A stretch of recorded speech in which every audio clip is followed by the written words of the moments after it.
이스라엘과 팔레스타인 분쟁이 계속되고 있습니다. 이 분쟁의 시작은 언제부터였고 언제쯤 끝이 날까요? 유대인의 조상 아브라함이 가나안에 정착한 것은 4000년 전입니다. 그 이후 유대인은 기근으로 이집트로 피난 가서 노예와 같은 생활을 견디며 힘들게 살기도 했지만 다시 약속의 땅 가나안으로 돌아와 유대 왕국을 건설하고 200여 년 동안 전성기를 누리며 예루살렘의 유대 성전도 건축합니다. 그러나 세 대륙을 잇는 지리적 요충지였던 가나안은 바빌로니아, 알렉산드리아, 그리고 로마 제국 등 그 시대의 제국들로부터 끊임없이 침략을 받았습니다. 결국 로마 제국의 종교 박해를 벗어나기 위해 유대인은 가나안을 떠나 전 세계로 뿔뿔이 헤어지며 2000년의 유랑생활 디아스포라 신세가 되었습니다. 그 사이 팔레스타인 지역은 주변의 아랍인들이 들어오기 시작했고 그들이 11, 13세기 로마 제국의 십자군 원정을 물리친 후 팔레스타인은 700여 년 동안 무슬림의 터전이 되었습니다. 그들도 예루살렘에 이슬람 성전을 건설했고 예루살렘은 메카, 메디나와 함께 이슬람 3대 성지가 되었습니다. 그리고 19세기 초 세계에서 반유대인 정서가 확산되어 유대인들은 다시 고향을 찾기 시작했습니다. 시오니즘 운동의 시작이었습니다. 유대인이 떠나고 없는 동안 팔레스타인은 오랜 세월 지켜왔던 아랍인들과 더 오래 주인이었던 유대인들을 섞여 살아야 했습니다. 분쟁의 씨앗이 싹트기 시작했습니다. 그 후 유대인들의 시오니즘 운동을 통해 이스라엘로 들어와 자신들의 나라를 만들고 싶어 했고 약 40년 동안 45만 명의 유대인이 이스라엘로 이주하였습니다.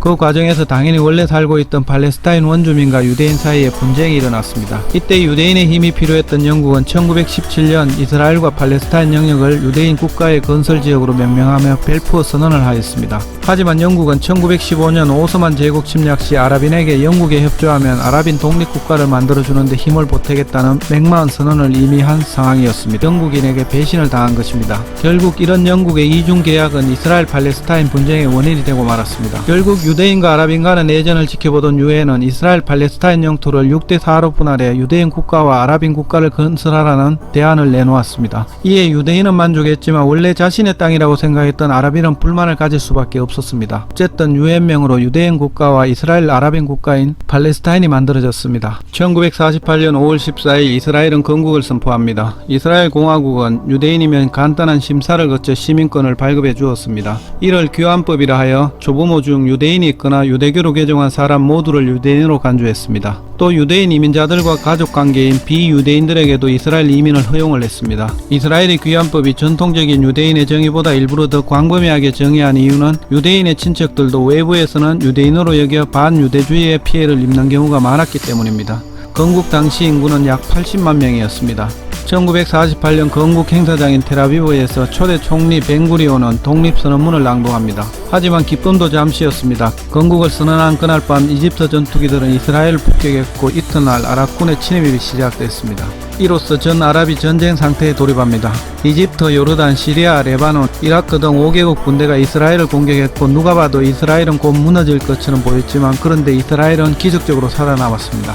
전쟁 초기에 이스라엘군은 약 27,000명과 정착촌 예비군 약 9만 명이 결사항전으로 맞서 싸웠고 여자들이라고 예외가 없었습니다. 외국에 거주하는 유대인들도 신생 조국을 지키기 위해 달려왔습니다. 소총 한 자루를 두 사람이 나누었으며 박물관에 있던 대포까지 동원해 그야말로 죽기 아니면 살기로 싸웠습니다. 20일 넘게건 전투에서 결국 유대인들은 2000년 만에 어렵게 얻은 나라를 지켜냈습니다. 1948년 6월 스웨덴의 중재로 휴전 협상이 시작되었고 그 사이 미국의 지원으로 현대적인 전투 군대로 변한 이스라엘군은 이집트 카이로, 요르단 암만, 시리아 다마스커스를 폭격해 아랍 연합군의 항복을 받아냈습니다.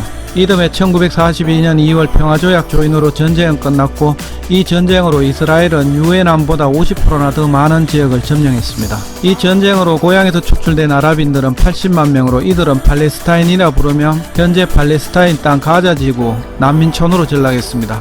반면 이스라엘은 전 세계에서 70만 명의 유대인 이민자들이 도착하여 이스라엘 인구는 갑절로 늘어났으며 이들은 주로 아랍 국가 출신들이었습니다. 이스라엘과 팔레스타인의 갈등의 첫 번째 원인은 영토 분쟁입니다. 지팡이를 들고 손을 바다 위로 내밀어 그것이 갈라지게 하라. 이스라엘 자손이 바다 가운데서 마른 땅으로 행하리라. 출애굽기 14장 16절에 나오는 내용입니다.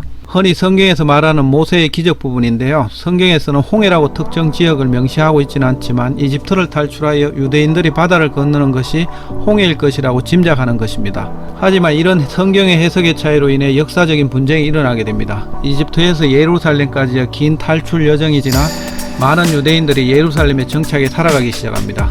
그 후 세계 2차 대전 이후 성서의 기록을 근거로 유대인들이 이 지역에 대한 권리를 주장하며 이스라엘 국가를 건설하였고 이때부터 분쟁이 발생하게 되었습니다. 두 번째 분쟁의 원인은 종교라고 할 수 있겠습니다. 이스라엘의 국민의 대다수는 유대교를 믿고 있지만 팔레스타인 국민의 대다수는 이슬람교를 믿고 있습니다. 역사적으로 볼 때 종교는 항상 큰 갈등을 불러일으켰습니다. 이스라엘과 팔레스타인 간의 동예루살렘 주권 문제는 상당히 중요합니다. 그리스도의 성지로는 예수 무덤, 성당과 십자가의 길이 있습니다. 유대교의 대표적인 성지는 통곡의 벽입니다.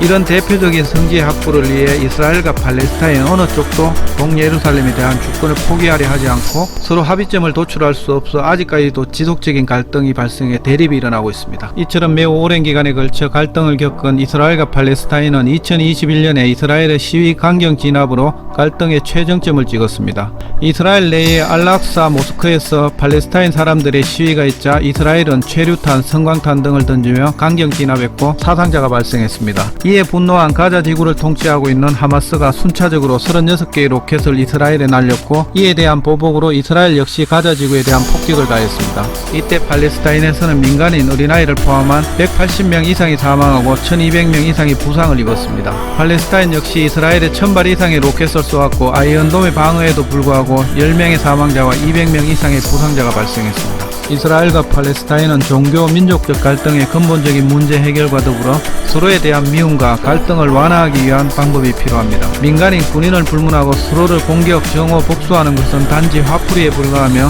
인간의 생명, 인권보다 중요한 것은 없다는 것을 반드시 명심해야 합니다. 하루빨리 이스라엘과 팔레스타인 사이의 분쟁이 완전히 종결될 수 있기를 소망합니다.